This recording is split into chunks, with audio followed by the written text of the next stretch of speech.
Hey y'all, Sean Manser here, founder and author at Stellrr Insulation in Austin, Texas. And if you're watching this, you may be looking to fix an uncomfortable room in your house, or maybe somebody told you that the attic insulation is insufficient. But what most people don't realize is that there is an epidemic of hidden damage in Austin area attics. Today, I'll reveal the 10 secrets my competitors don't want you to know. Overlooking these critical insights will result in costly mistakes. At Stellrr, our mission is to change lives by cleansing homes. After watching this video, you'll be able to make an informed and intelligent decision about fixing the comfort and energy problems in your home.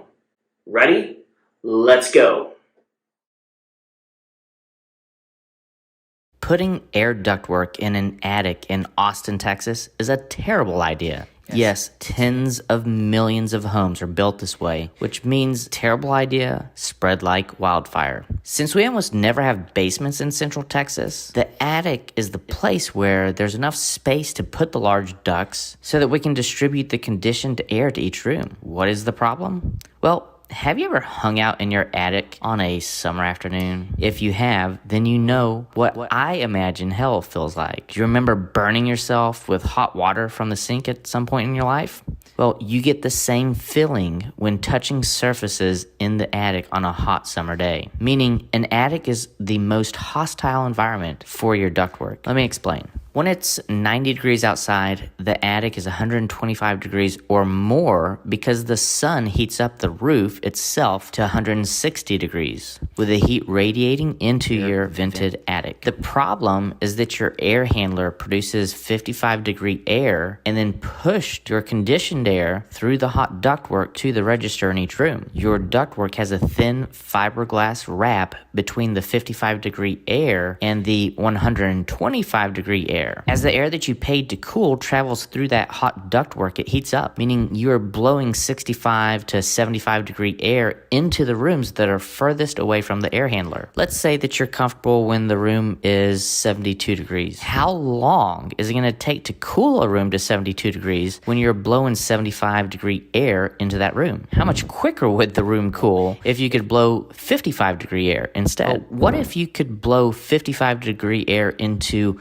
every room? Can you see how that would provide much more even cooling in the house? The problem is that our conditioned air is in a hostile environment. We need to create a better environment for our conditioned air. Will replacing your ductwork with better insulated ducts fix the problem? No. They will still be reheating lines, as I like to call them, in the cooling season. Here's why. According to the U.S. Department of Energy, the average house air duct leakage is 30%. Meaning 30 cents out of every dollar that's spent to condition the house is lost, wasted. It leaks out of all the plenum seams, duct connections, register connections, and through the fiberglass itself. Fiberglass insulation does not stop airflow, it filters air. Conditioned air going through the fiberglass makes it useless. Replacing old fiberglass wrapped ducts with new fiberglass wrapped ducts can get you a thicker air filter. Replacing your ductwork and sealing it with mastic will get you mediocre results. The mastic sealant is thin as paint and brittle. To get maximum results, you need tight and true duct encapsulation, or to turn your vented attic into an airtight Yeti cooler. How much air leaks from your walls, attic, ductwork, floor? The most important leak to seal is the ductwork, since it's a pressurized leak. Ductwork is pressurized by the blower in the air handler, and it pushes the air into each room. Here's a home performance myth for you. It is important to have great windows completely sealed up. False. Contrary to popular opinion, windows are one of the least important places to seal up. New windows look pretty, but they exist along the neutral pressure plane of the home. This means that the windows have very little air infiltration because there is neither positive or negative pressure there. Let me explain the law of holes. The amount of air going through a hole depends on two things: the size of the hole and the amount of pressure difference on either side of the hole. In the cooling season, hot, buoyant attic air expands, creating positive pressure, pushing air through the holes at the top. Heat moves from more to less. The air that you paid to cool is more dense than the hot air, and so it's going to move toward the floor. Then it's pushed out the cracks and holes at the bottom of the house. As the cool air is pushed out, negative pressure is created, allowing more hot attic air to move from more pressure to less pressure, being pushed into your conditioned space. With the hot air comes in all the junk residing in your attic insulation. What's in there? Carcinogens, formaldehyde if you have older fiberglass, all the pollen, cedar, mold spores that collect in your vented attic over the years, the humidity, all the rodent droppings, bacteria, and urine. Yep, you are breathing it in. This is part of why the indoor air quality is often more contaminated than our outdoor air. According to the EPA, levels of indoor air pollutants often are 2 to 5 times higher than outdoor levels. In some cases, these indoor pollutant levels will exceed 100 times that of the outdoor pollutant levels. Can you see how it makes sense to vacuum everything out in your attic and then sterilize everything? I hope so. If hot air in your attic expands, pushing itself into your conditioned space and creating positive pressure, then at the bottom of the house is negative pressure where the conditioned air escapes out. That means that somewhere in the middle of the wall is where it changes over from positive to negative pressure. It is at that point where there is no pressure. This is called the stack effect. The leaks farthest up in the conditioned space in your house leak out the most, and the leaks furthest down leak out the most. So sealing a 1-inch hole in the very top is way more important than sealing the equivalent sized hole in the middle, which is why windows are a low priority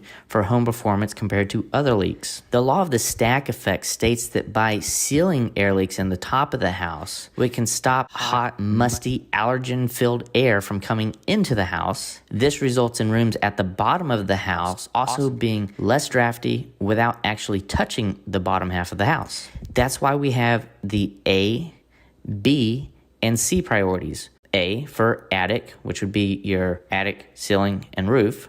B for below grade, which would be your crawl space or if we had a basement. And C would stand for your conditioned space, meaning your walls, your doors, your windows. So how much air is leaking through your ceiling? According to the U.S. Department of Energy, the average house air leakage equals to a 2-foot by 2-foot window being open 24/7. If you're trying to cool your house, don't you think it'd be smart to close that window and stop leaking all the air out that you paid to heat or cool? Did you know that your top plates have a 2-inch plumbing hole cut out for drainage air in sinks, toilets, tubs, and showers? You also have a hot and cold supply pipe hole for these plumbing items. How many sinks do you have? Toilets? Tubs? Showers? Okay, so how many plumbing holes do you have? Every electrical outlet, light switch, and cable has a hole drilled out in the top plate above it. How many electrical outlets do you have just in the room that you're in right now? About how many rooms do you have in total? Now you know that there is a hole behind every ceiling light. How many of those do you have? And what about recessed lights? Recessed lights are like little chimneys with the damper left open. The fine print on insulation contact rated, airtight rated recessed lights has a disclaimer stating that the average air leakage is 2 cubic feet per minute. 2 CFM. This means that they're supposed to be airtight, but yet they still leak 2 basketballs of conditioned air every minute. In a year's time, that's equal to a line of basketballs from Austin to Dallas.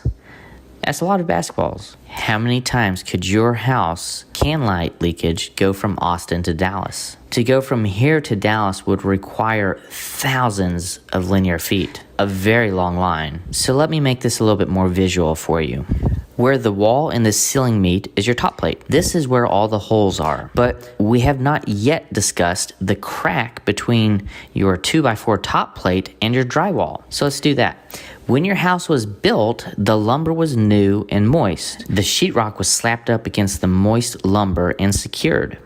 Over time, the lumber dries out and shrinks.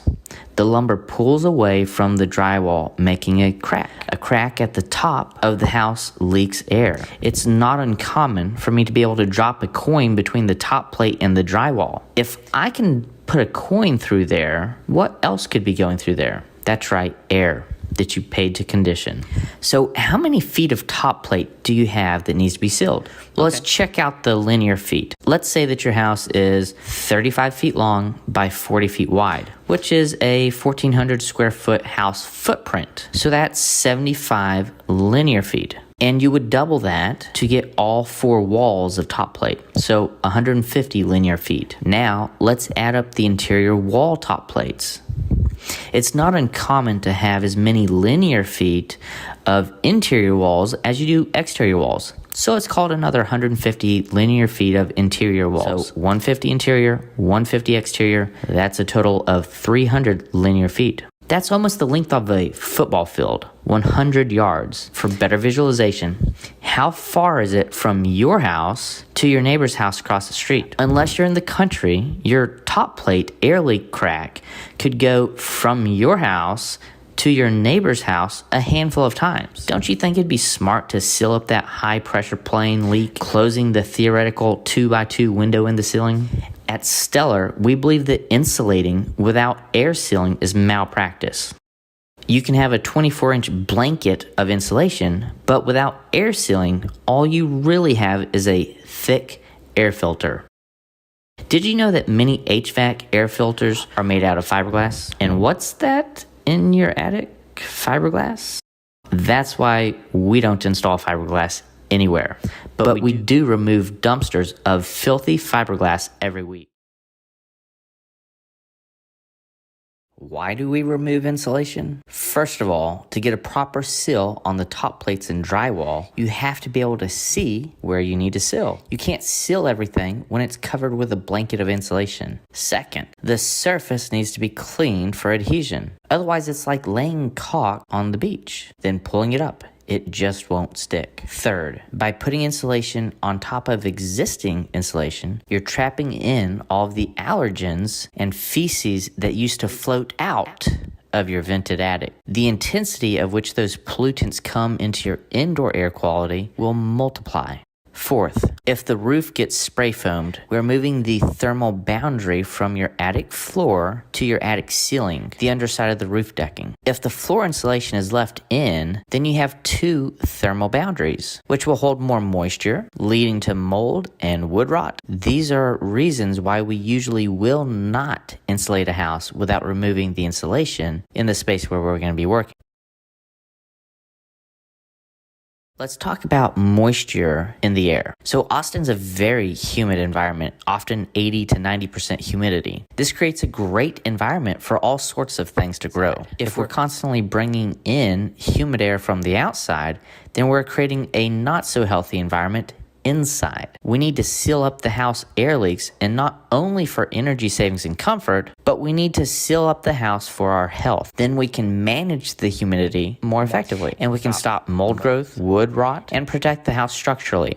Do you need a dehumidifier? If your house is sealed up properly, your HVAC will pull the humidity out of the air effectively in the summer while avoiding bringing excess outside humidity in. But in the cool part of the year, if your house is efficient, you won't be running your AC or heater enough to be pulling all the humidity out of the air that you need to. In Austin, it's a good standard practice to have a self-draining dehumidifier like SaniDry installed on either the crawl space or the attic.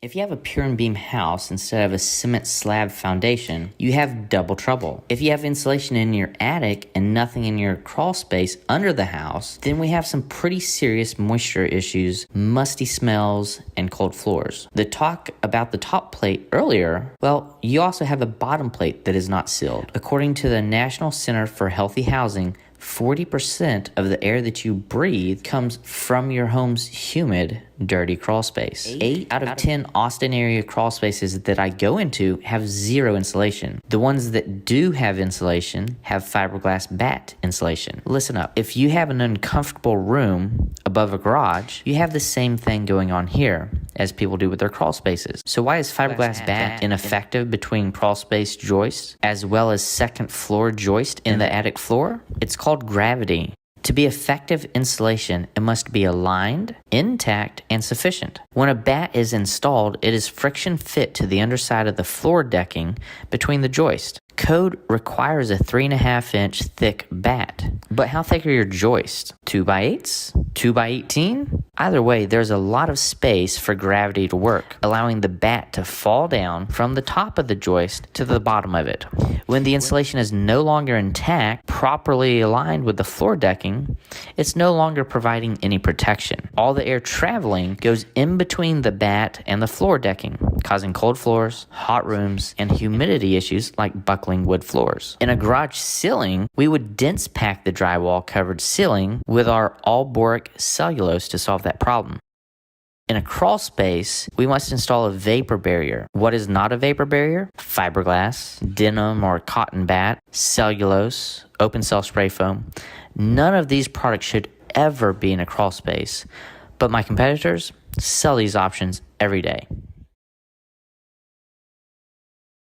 Why do the other guys install products that we believe should never be installed? And why do they go put insulation in that won't be effective at all? They don't know any better. They don't understand the building science. They sell based on a low price, but don't solve anything. Money down the drain. The fact is that most insulation companies in Austin are guys who worked for other insulation companies. Most of all of them worked only in new construction. They knew how to install the insulation, but they don't know why. They knew the blueprints asked for certain R values and materials, but not why. The architect spec'd the insulation based on the client's budget, putting more importance on the pretty backsplash and doing bare minimum code required insulation. My competitors were never the guys designing the plans. They simply blew in some insulation and never had to problem solve to fix the issues that the other trades create. Remember, the electrical, plumber, drywall crew, HVAC guys, they stayed in their lane. At Stellrr, we rarely work in new construction. The motto is, they'll keep building the homes, we'll keep fixing what they build. Addressing the building as a system, which means taking care of the problems created by other trades. On a new build, the insulators never talk to the sparky. Electricians never talk to the HVAC techs. Plumbers never talk to the insulators, and no cross-trade collaboration. Fiberglass popularity. Why is fiberglass so popular, even though we believe it should never be installed? Fiberglass is a weak insulator, won't stop air leaks, is not a vapor barrier, rodents love to eat it, pests love to nest in it. So why is it so popular? Fiberglass is cheap, quick, and easy. Cheap materials, cheap equipment to install it, installs very fast, anybody can do it. Have you ever heard of Owens Corning or Johns Manville? They produce most all fiberglass in the United States. These two companies are giant multi-billion-dollar companies that own much of the building products market. They get builders to buy their full line of products, the shingles, tar paper, siding, the insulation, and the list goes on. In order to get deeper discounts, what does the builder do? They spec out some OC or JM fiberglass. On the other hand, cellulose companies are very small and only do cellulose, so you won't recognize their names. More on cellulose in a minute. First, let's talk about the HGTV favorite, foam. Polyurethane spray foam is a plastic. It's manufactured on the job site. Materials are more costly than fiberglass. Foam rig equipment is very expensive to purchase and even more expensive to keep running properly. To operate a spray foam rig and install foam takes years to learn. Installing foam is very hard. We had a Marine tell us that the job was harder than boot camp. He couldn't handle it. The first years of Stellrr, I learned and installed it all by myself. I felt like a ninja every day that I sprayed. Needless to say, I knew I couldn't grow the business effectively if I was also the one doing all the labor every day. The sprayers I hire are in the top 10% of the best in the country. And yes, they are young. It's rare to find a sprayer over the age of 40. It's just too demanding on the body. Cellulose requires stronger equipment than fiberglass. The material takes up more room, requiring a more costly rig. Installing cellulose is very dusty compared to fiberglass. Installing cellulose takes a lot longer than fiberglass. I had tried to hire several great blown insulation installers that flat out refused the job because it was cellulose. So again, we pay more to have guys willing to work with the product. Why do I like cellulose? Blown fiberglass has an R value of 2.2 per inch, whereas cellulose is 3.7. If you have a low-pitched roof, you can often get very close to the proper R value all the way at the top plates where your rafters rest on the top plate of your exterior wall. Whereas with fiberglass, you won't get the proper R value until you're a few feet away from the wall, leaving you with under-insulated hot spots along exterior walls. Cellulose is more dense than fiberglass, slowing air infiltration. It performs significantly better at a higher temperature than fiberglass. Did I mention that insects and rodents hate it? Cellulose is ground up paper, newspaper, more like Amazon boxes, and other paper goods. It is 85% recycled content, then the other 15% is the fire retardant. We use an all boric fire retardant cellulose. Most cellulose is 5% boric and 10% ammonia. We don't install that anymore. We used to buy our cellulose locally. The only cellulose that is sold locally is the different formulas that contain ammonia. Why don't we like ammonia? We live in a hot, humid environment, which can cause you to smell the ammonia. Ammonia smells like? Yeah, urine. I don't want your house to smell bad. Unfortunately, we had an incident where we bought locally, like everybody else does. We installed the cellulose. It was moist outside, like it often is in Austin. The client and his wife were due to give birth 3 days after our install. The odor bothered his wife. He asked us to remove the boric and ammonia formula cellulose we had purchased locally. So we had an emergency situation, pulled the crew off another job, sucked out the ammonia-treated insulation, and replaced it. Made everybody happy before the baby came. I committed to never repeating that learning experience. Now we buy all boric cellulose by the semi-truckload. This is excessive, but it allows us to control the quality of materials. And the all boric formula gives us better antimicrobial properties, which means the insulation manages moisture properly and is not impacted negatively. So let me back up to the rodents and insects hating cellulose. What they hate is the boric, which is another reason why you want an all boric,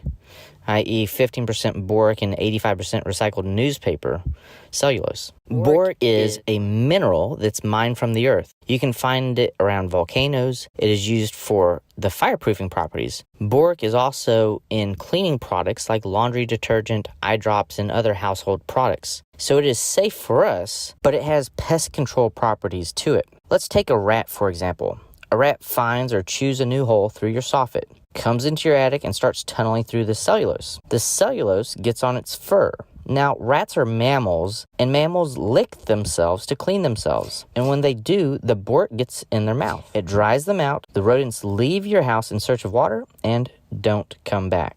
So that's just one more reason why we like cellulose, all boric cellulose.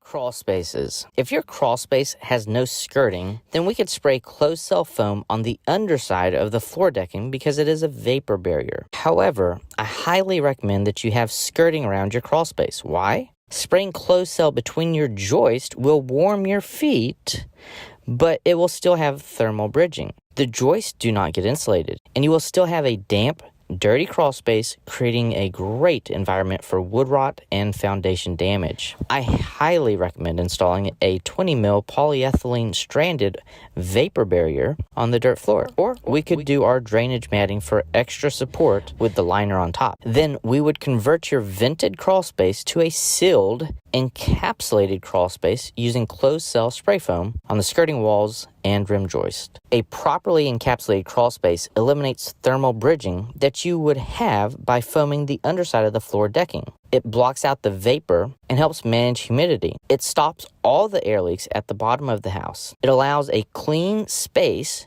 to see if there's ever a plumbing leak or repair that needs to be done. It dries up the pier and beam structure, managing mold and wood rot. It stops the floors from cupping. It gives you cleaner breathing air. And I highly recommend a dehumidifier in every Austin crawl space to keep things dry, especially in the more moderate temperature season when we don't have our HVAC running as much. Set it and forget it. I love mine. However, I don't have a crawl space, so I actually have my dehumidifier in my attic. Now, in some homes, we will install a sump pump as well, but usually we can fully manage rainwater by addressing the gutters, gutter covers, downspouts, and downspout extensions.